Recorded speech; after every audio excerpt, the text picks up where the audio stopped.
আসসালামু আলাইকুম বন্ধুরা, তোমরা সবাই কেমন আছো? আশা করি ভালো আছো। তো আমার বাবাকে বললাম নারিকেলটা আজকে ভাঙতে, তো ভেঙেই চলছে।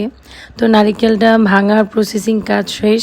তো আমরা এই নারিকেলটা কোরানোর পর পিঠা না, আজকে হচ্ছে গরম গরম পায়েস রান্না করবে আম্মু।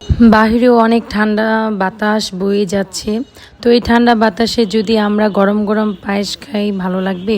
তো আম্মু আবার পায়েসে অনেকগুলো সর জমিয়ে রেখেছিল, এই যে সর, এই দুধের সরগুলো সেই পায়েসে অ্যাড করবে। সাথে ছিল বাদাম আর নারকেল। তো এগুলো সব উপকরণ দেওয়া শেষ।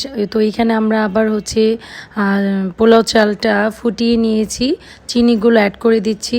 তো দুধটা যখন ঘন হয়ে আসছে তখন আমরা বাদাম অ্যাড করে দিলাম, বাদামও দেওয়া শেষ। তো এটা এখন কখন এই যে এখানে টেবিলে চলে আসলো, এটা গরম গরম যখন সার্ভ করছিল অনেক গ্রান আসছিল। পায়েস কি তোমরা গরম খাও না ঠান্ডা, সেটা অবশ্যই কমেন্ট করে জানাবে। আর ভিডিওটি ভালো লাগলে লাইক